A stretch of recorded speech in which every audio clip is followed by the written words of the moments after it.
Good morning. We are ready to start chapter 41 of Ezekiel. And let's open up with a prayer. Don't look at the hair. Been trying to get it to calm down and it's like, poof. That kind of a day. Dear Heavenly Father, we thank you for the blessings you give us each and every day. We thank you for your beautiful word where we can learn and grow. Every time we read it, we glean something new. So thank you, Lord, for sharing your word with us and giving us the opportunity for eternal salvation. In Jesus' name we pray. Amen. Just a thanks. Now, before we were talking about the temple. And yes, I've reached that point where I have to have the old lady glasses when I'm crocheting. Then the man brought to me the outer sanctuary and measured the jambs. The width of the jambs was 6 cubits on each side. The entrance was 10 cubits wide, and the projecting walls on each side of it were 5 cubits wide. He also measured the outer sanctuary. It was 40 cubits long and 20 cubits wide. Then he went into the inner sanctuary and measured the jambs of the entrance. Each was 2 cubits wide. The entrance was 6 cubits wide, and the projecting walls on each side of it were 7 cubits wide. And he measured the length of the inner sanctuary. It was 20 cubits. And its width was 20 cubits across the end of the outer sanctuary. He said to me, "This is the most holy place." Then he measured the wall of the temple. It was 6 cubits thick, and each side room around the temple was 4 cubits wide. The side rooms were on 3 levels, one above another, 30 on each level. There were ledges all around the wall of the temple to serve as supports for the side rooms, so that the supports were not inserted into the wall of the temple. The side rooms all around the temple were wider at each successive level. The structure surrounding the temple was built in ascending stages, so that the rooms widened as one went upward. A stairway went up from the lowest floor to the top floor through the middle floor. I saw that the temple had a raised base all around it, forming the foundation of the side rooms. It was the length of the rod, 6 long cubits. The outer wall of the side rooms was 5 cubits thick. The open area between the side rooms of the temple and the priest's rooms was 20 cubits wide all around the temple. There were entrances to the side rooms from the open area, one on the north and another on the south, and the base adjoining the open area was 5 cubits wide all around. The building facing the temple courtyard on the west side was 70 cubits wide. The wall of the building was 5 cubits thick all around, and its length was 90 cubits. Then he measured the temple. It was 100 cubits long, and the temple courtyard and the building with its walls were also 100 cubits long. The width of the temple courtyard on the east, including the front of the temple, was 100 cubits.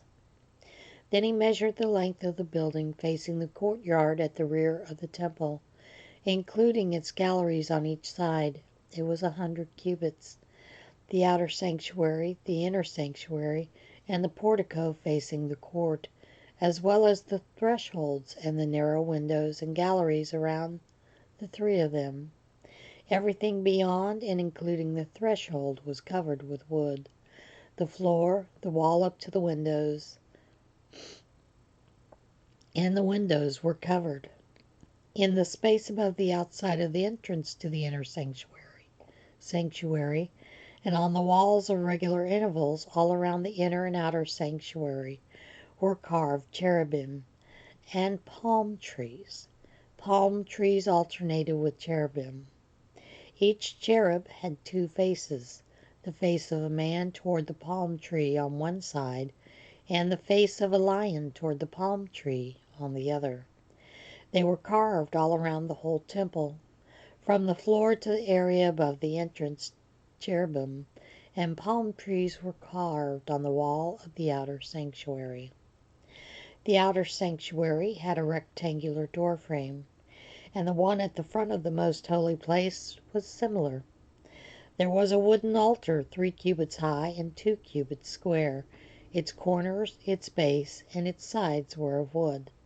The man said to me, "This is the table that is before the Lord." Both the outer sanctuary and the most holy place had double doors. Each door had 2 leaves, 2 hinged leaves for each door.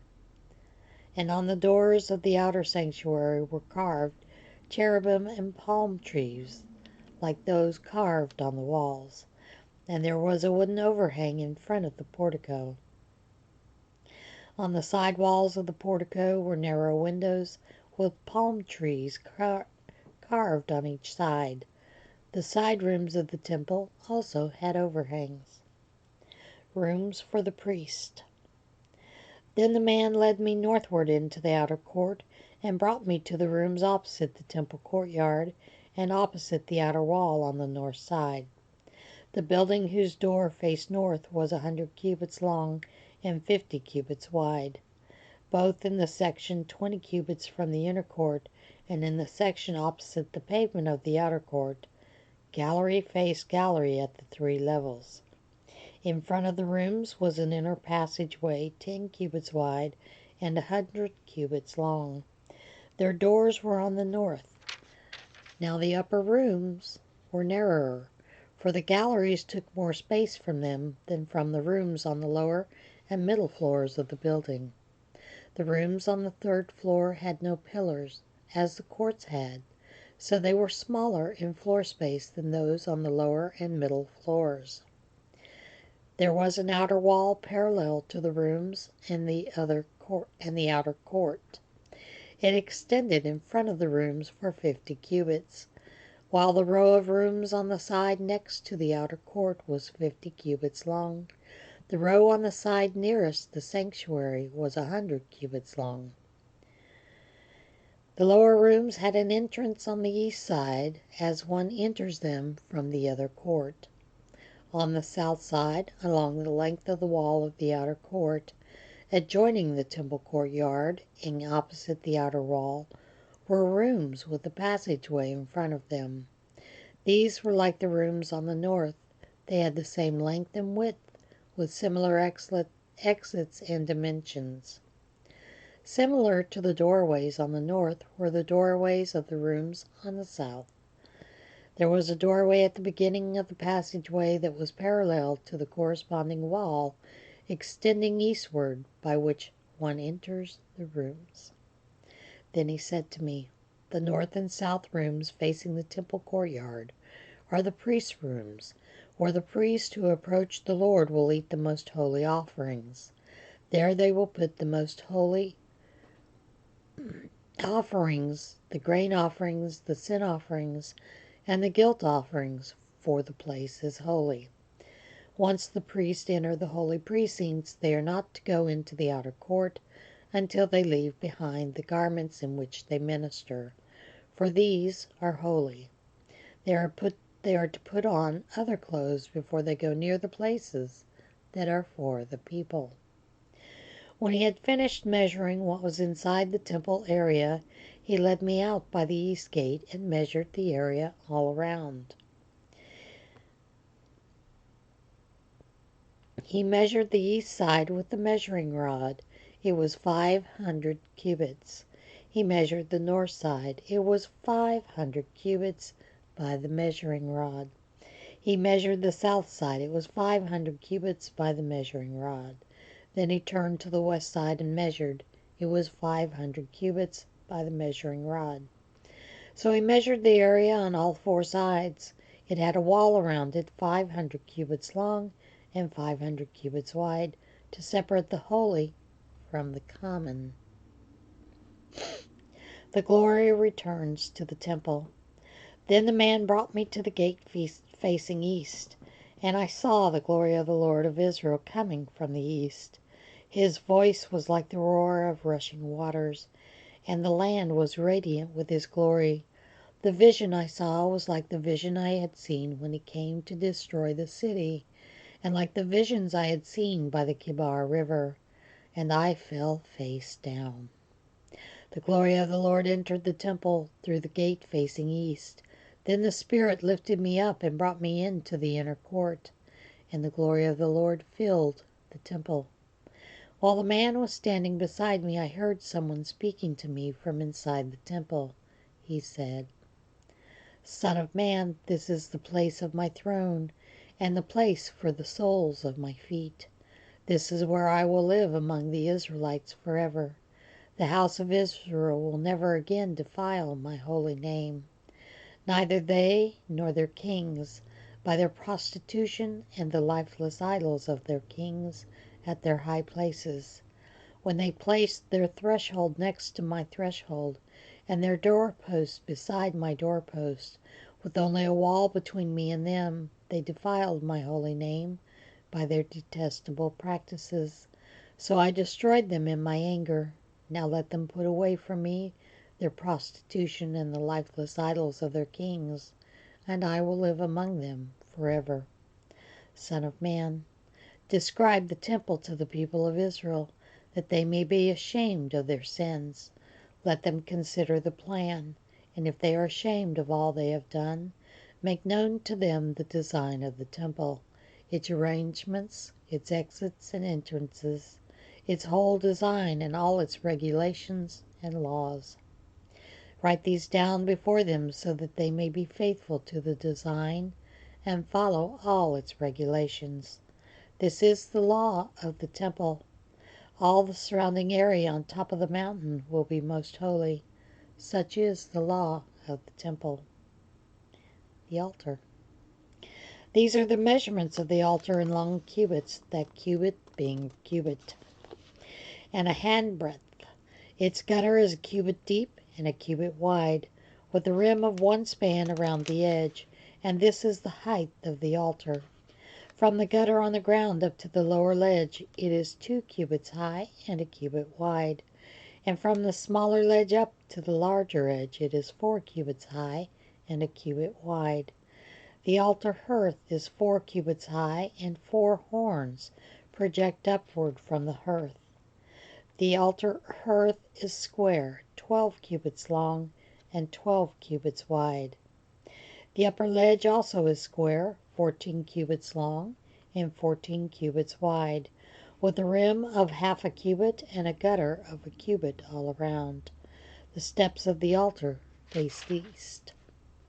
Then he said to me, "Son of man, this is what the Sovereign Lord says. These will be the regulations for sacrificing burnt offerings and sprinkling blood upon the altar when it is built.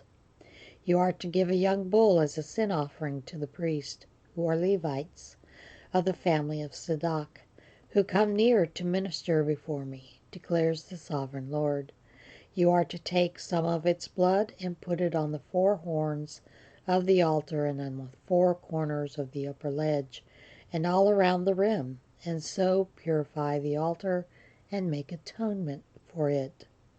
You are to take the bull for the sin offering and burn it in the designated part of the temple area outside the sanctuary. On the 2nd day you are to offer a male goat without defect for a sin offering, and the altar is to be purified as it was purified with the bull. When you have finished purifying it, you are to offer a young bull and a ram from the flock, both without defect. You are to offer them before the Lord, and the priests are to sprinkle salt on them and sacrifice them as a burnt offering to the Lord.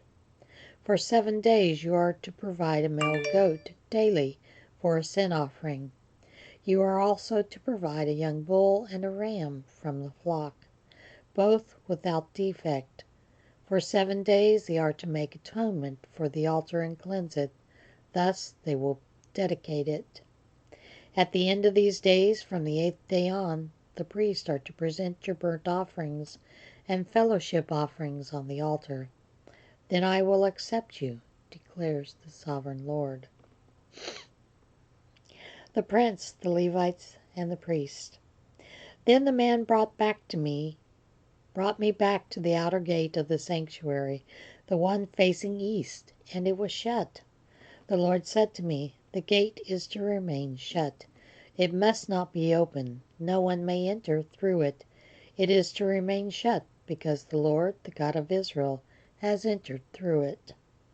The prince himself is the only one who may sit inside the gateway to eat in the presence of the Lord.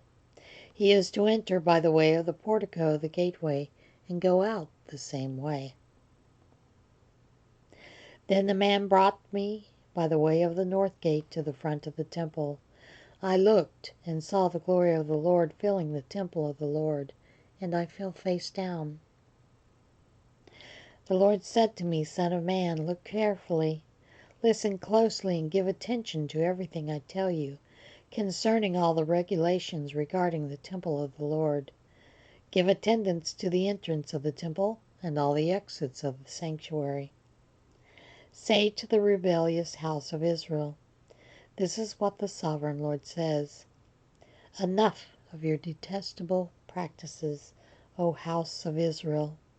In addition to all your detestable practices, you brought foreigners uncircumcised in heart and flesh into my sanctuary, desecrating my temple while you offered me food, fat, and blood, and you broke my covenant. Instead of carrying out your duty in regard to my holy things, you put others in charge of my sanctuary. This is what the sovereign Lord says. No foreigner uncircumcised in heart and flesh is to enter my sanctuary, not even the foreigners who live among the Israelites. The Levites who went far from me when Israel went astray, and who wandered from me after their idols, must bear the consequences of their sin. They may serve in my sanctuary, having charge of the gates of the temple and serving in it. They may slaughter the burnt offerings and sacrifices for the people, and stand before the people and serve them.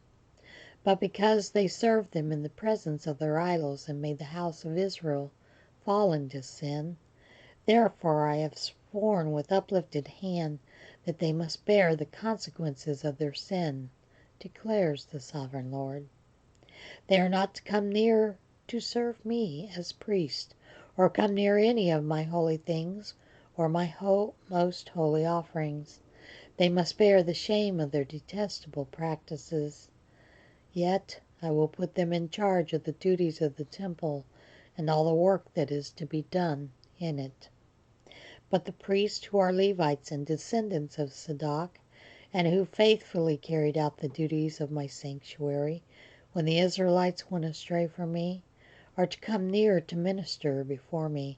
They are to stand before me to offer sacrifices of fat and blood, declares the sovereign Lord. They alone are to enter my sanctuary. They alone are to come near my table to minister before me and perform my service. When they enter the gates of the inner court, they are to wear linen clothes. They must not wear any woolen garment while ministering at the gates of the inner court or inside the temple. They are to wear linen turbans on their heads and linen undergarments around their waist. They must not wear anything that makes them perspire. When they go out into the outer court where the people are, they are to take off the clothes they have been ministering in, and are to leave them in the sacred rooms, and put on other clothes, so they do not consecrate the people by means of their garments. They must not shave their heads or let their hair grow long. They are to keep the hair of their heads trimmed. No priest is to drink wine when he enters the inner court. They must not marry widows or divorced women. They may marry only virgins of Israelite descent or widows of priests. They are to teach my people the difference between the holy and the common, and show them how to distinguish between the unclean and the clean. In any dispute, the priests are to serve as judges and decide it according to my ordinances. They are to keep my laws and my decrees for all my appointed feasts, and they are to keep my Sabbaths holy. A priest must not defile himself by going near a dead person. However, if the dead person was his father or mother, son or daughter, brother or unmarried sister, then he may defile himself. After he is cleansed, he must wait 7 days. On the day he goes into the inner court of the sanctuary to minister in the sanctuary, he is to offer a sin offering for himself, declares the Sovereign Lord. I am to be the only inheritance the priests have. You are to give them no possession in Israel. I will be their possession. They will eat the grain offerings, the sin offerings, and the guilt offerings, and everything in Israel devoted to the Lord will belong to them. The best of all the first fruits and all of your special gifts will belong to the priest. You are to give them the first portion of your ground meal, so that a blessing may rest on your household. The priest must not eat anything, bird or animal, found dead or torn by wild animals. Division of the land. When you allot the land as an inheritance, you are to present to the Lord a portion of the land as a sacred district, 25,000 cubits long and 20,000 cubits wide. The entire area will be holy. Of this, a section, 500 cubits square, is to be for the sanctuary, with 50 cubits around it for open land. In the sacred district, measure off a section 25,000 cubits long and 10,000 cubits wide. In it will be the sanctuary, the most holy place. It will be the sacred portion of the land for the priests who minister in the sanctuary and who draw near to minister before the Lord. It will be a place for their houses as well as a holy place for the sanctuary. An area 25,000 cubits long and 10,000 cubits wide will belong to the Levites, who serve in the temple as their possession for towns to live in. You are to give the city as its property an area 5,000 cubits wide and 25,000 cubits long. Adjoining the sacred portion, it will belong to the whole house of Israel. The prince will have the land bordering on each side of the area formed by the sacred district and the property of the city.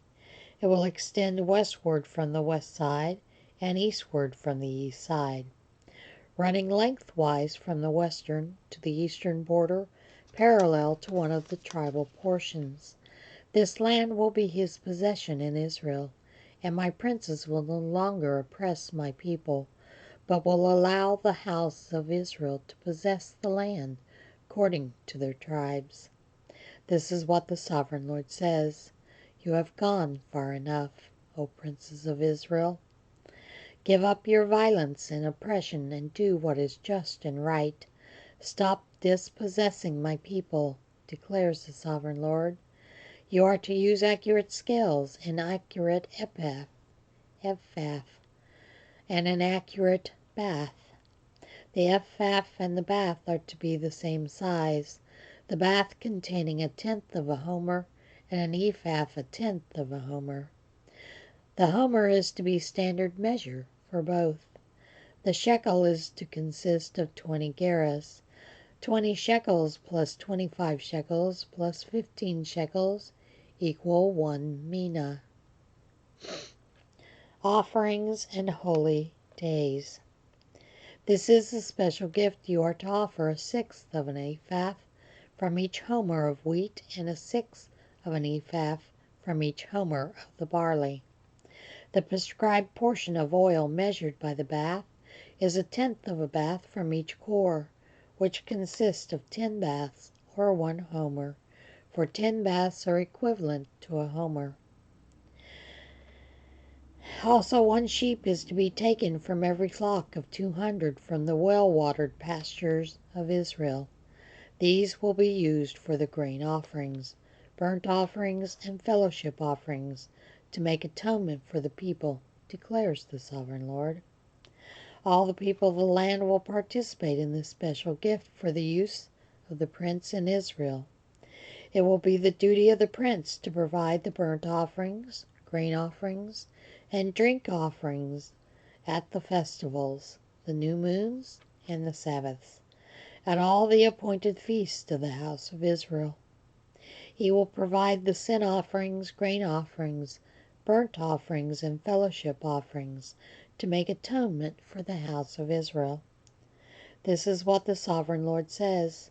In the first month, on the first day, you are to take a young bull without defect and purify the sanctuary. The priest is to take some of the blood of the sin offering, put it on the doorpost of the temple, on the four corners of the upper ledge of the altar, and on the gatepost of the inner court.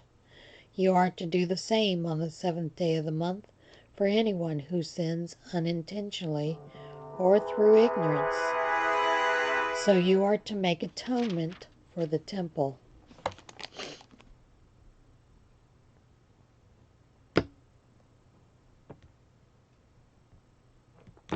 Sorry about that, folks. In the first month, on the 14th day, you are to observe the Passover, a feast lasting 7 days, and during which you shall eat bread made without yeast. On that day the prince is to provide a bull as a sin offering for himself and for all the people of the land.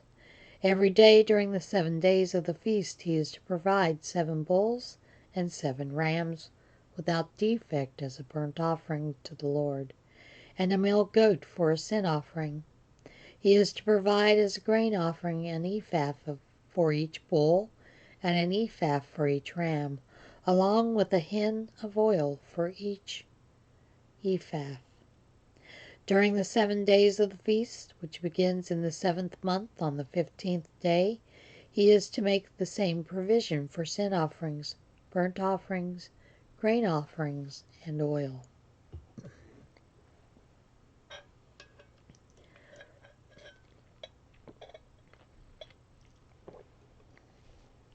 This is what the Sovereign Lord says.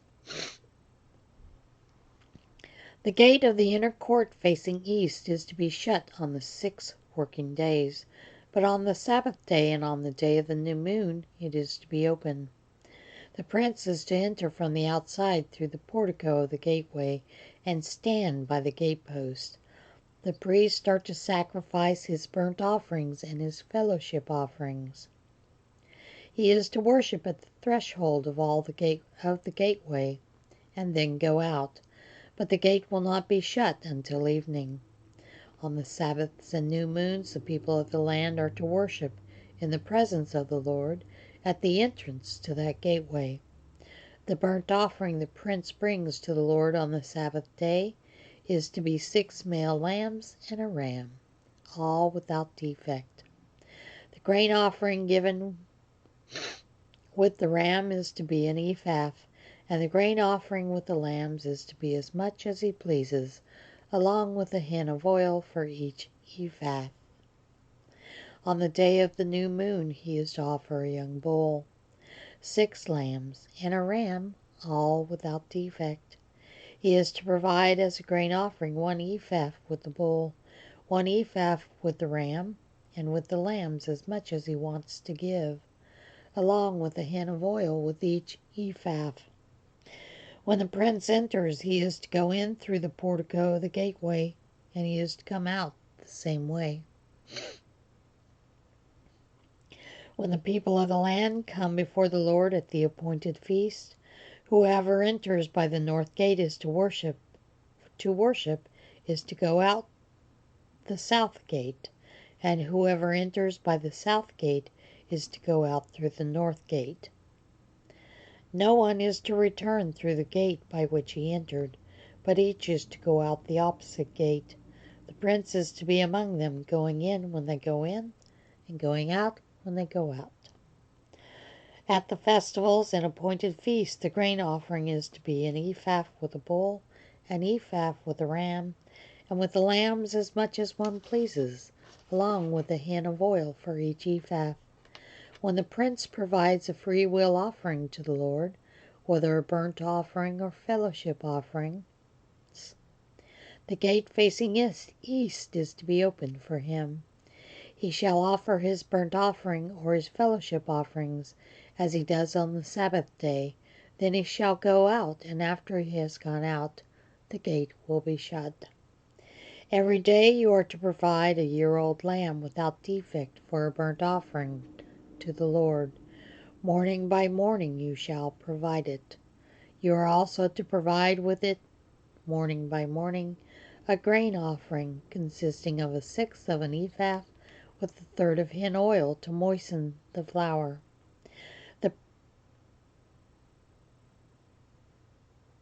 The presenting of this grain offering to the Lord is the lasting ordinance. So the lamb and the grain offering and the oil shall be provided morning by morning as a regular burnt offering. This is what the Sovereign Lord says. If the prince makes a gift from his inheritance to one of his sons, it will also belong to his descendants. It is to be their property by inheritance. If, however, he makes a gift from his inheritance to one of his servants, the servant may keep it until the year of freedom. Then it will revert to the prince. His inheritance belongs to his sons only. It is theirs. The prince must not take any of the inheritance of the people, driving them off their property. He is to give his sons their inheritance out of his own property, so that none of my people will be separated from his property. Then the man brought me through the entrance at the side of the gate to the sacred rooms facing north, which belonged to the priest, and showed me a place at the western end.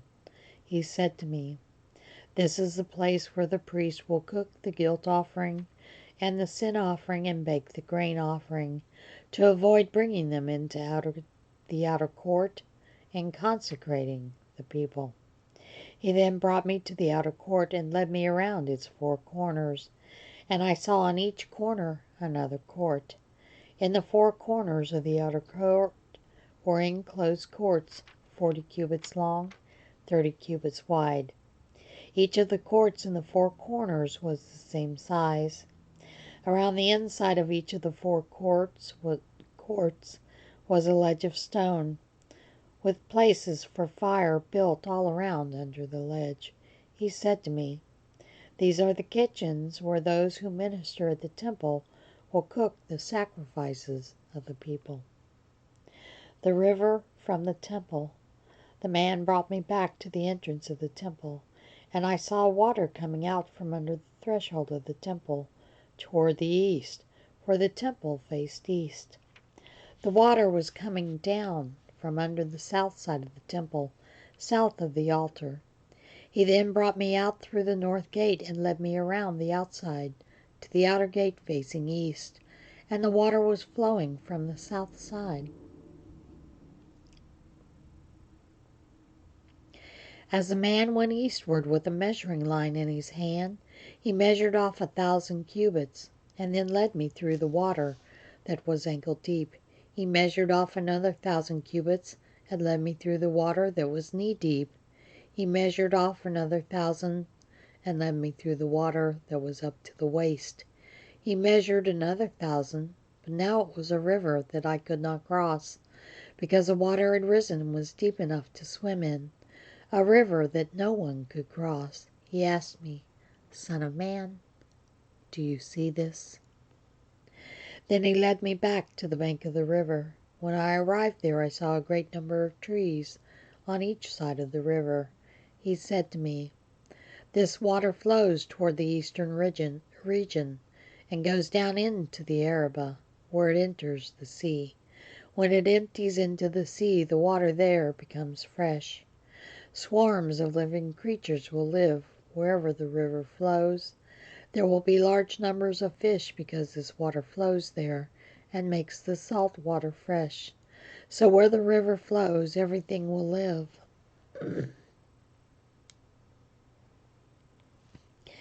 Fishermen will stand along the shore from En-Gedi to En-Eglaim. There will be places for spreading nets. The fish will be of many kinds, like the fish of the great sea. But the swamps and marshes will not become fresh. They will be left for salt. Fruit trees of all kinds will grow on both banks of the river. Their leaves will not wither, nor will their fruit fail. Every month they will bear, because the water from the sanctuary flows to them. Their fruit will serve for food, and their leaves for healing. The boundaries of the land. This is what the Sovereign Lord says. These are the boundaries by which you are to divide the land for an inheritance among the 12 tribes of Israel, with 2 portions for Joseph. You are to divide it equally among them, because I swore with uplifted hand to give it to your forefathers. This land will become your inheritance. This will be on the boundary the boundary of the land. On the north side it will run from the great sea by the Hethlon road, past Lebo Hamath to Zedad, Beratoth, and Zibrim, which lies on the border between Damascus and Hamath. As far as Hazar Hatticon, it is on the border of Haran. The boundary will extend from the sea to Hazar Enan, along the northern border of Damascus, with the border of Hamath to the north. This will be the north boundary. On the east side, the boundary will run between Haran and Damascus, along the Jordan between Gilead and the land of Israel, to the eastern sea and as far as Tamar. This is to be the east boundary. On the south side, it will run from Tamar as far as the waters of Meribah Kadesh, then along the Wadi of Egypt to the Great Sea. This will be the south boundary. On the west side, the Great Sea will be the boundary to a point opposite Lebo Hamath. This will be the west boundary. You are to distribute this land among yourselves according to the tribes of Israel. You are to allot it as an inheritance for yourselves and for the aliens who have settled among you and who have children. You are to consider them as native-born Israelites. Along with you, they are to be allotted an inheritance among the tribes of Israel. In whatever tribe the alien settles, there you are to give him his inheritance, declares the Sovereign Lord.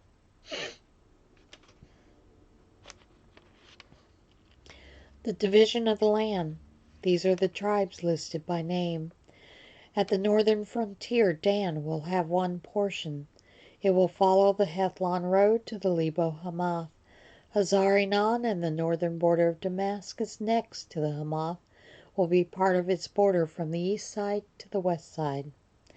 Asher will have 1 portion. It will border the territory of Dan from east to west. Naphtali will have 1 portion. It will border the territory of Asher from east to west. Manasseh will have 1 portion. It will border the territory of Naphtali from east to west. Ephraim will have 1 portion. It will border the territory of Manasseh from east to west. Reuben will have 1 portion. It will border the territory of Ephraim from east to west. Judah will have 1 portion. It will border the territory of Reuben from east to west. Bordering the territory of Judah from east to west will be the portion you are to present as a special gift. It will be 25,000 cubits wide, and its length from east to west will equal 1 of the tribal portions. The sanctuary will be in the center of it. The special portion you are to offer to the Lord will be 25,000 cubits long and 10,000 cubits wide. There will be a sacred portion for the priest. It will be 25,000 cubits long on the north side, 10 cubits wide on the west side, 10,000 cubits on the east side, and 25,000 cubits long on the south side. In the center of it will be the sanctuary of the Lord. This will be for the consecrated priests, the Zadokites, who were faithful in serving me and did not go astray as the Levites did when the Israelites went astray. It will be a special gift to them from the sacred portion of the land, a most holy portion, bordering the territory of the Levites. Alongside the territory of the priests, the Levites will have an allotment 25,000 cubits long and 10,000 cubits wide. Its total length will be 25,000 cubits and its width 10,000 cubits. They must not sell or exchange any of it. This is the best of the land and must not pass into other hands, because it is holy to the Lord. The remaining area, 5,000 cubits wide and 25,000 cubits long, will be for the common use of the city, for houses and for pasture land. The city will be in the center of it and will have these measurements: the north side 4,500 cubits, the south side 4,500 cubits, the east side 4,500 cubits, and the west side 4,500 cubits. The pasture land for the city will be 250 cubits on the north, 250 cubits on the south, 250 cubits on the east, and 250 cubits on the west. What remains of the area bordering on the sacred portion and running the length of it will be 10,000 cubits on the east side, 10,000 cubits on the west side. Its produce will supply food for the workers of the city. The workers from the city who farm it will come from all the tribes of Israel. The entire portion will be square, 25,000 cubits on each side. As a special gift you will set aside the sacred portion, along with the property of the city. What remains on both sides of the area formed by the sacred portion and the city property will belong to the prince. It will extend eastward from the 25,000 cubits of the sacred portion to the eastern border, and westward from the 25,000 cubits to the western border. Both these areas, running the length of the tribal portions, will belong to the prince. And the sacred portion with the temple sanctuary will be in the center of them. So the property of the Levites and the property of the city will lie in the center of the area that belongs to the prince. This area belonging to the prince will lie between the border of Judah and the border of Benjamin. As for the rest of the tribes, Benjamin will have one portion. It will extend from the east side to the west side. Simeon will have one portion. It will border the territory of Benjamin from east to west. Issachar will have one portion. It will border the territory of Simeon from east to west. Zebulun will have one portion. It will border the territory of Issachar from east to west. Gad will have one portion. It will border the territory of Zebulun from east to west. The southern boundary of Gad will run south from Tamar to the waters of Meribeth Kadesh, then along the Wadi of Egypt to the Great Sea. This is the land you are to lot as an inheritance to the tribes of Israel, and these will be their portion, declares the sovereign Lord. The gates of the city. These will be the city exits of the city. Beginning on the north side, which is 4,500 cubits long, the gates of the city will be named after the tribes of Israel. The three great gates on the north side will be the gate of Reuben, the gate of Judah, and the gate of Levi. On the east side, which is 4,500 cubits long, there will be three gates: the gate of Joseph, the gate of Benjamin, and the gate of Dan. On the south side, which measures 4,500 cubits, there will be three gates: the gate of Simeon, the gate of Issachar, and the gate of Zebulun. On the west side, which is 4,500 cubits long, there will be three gates: the gate of Gad, the gate of Asher, and the gate of Naphtali. The distance all around will be 18,000 cubits. And the name of the city from that time on will be the Lord is there. And we will stop there, and tomorrow we will pick up with the book of Daniel. Everybody, have a blessed day. And for those of you that have been following that reading challenge, as you know, you finished the Bible yesterday. So congratulations. Now you can start over again. You know, with each reading of the Bible, you gain something new. So I hope you are enjoying this Bible series, and we'll see you again tomorrow. Bye.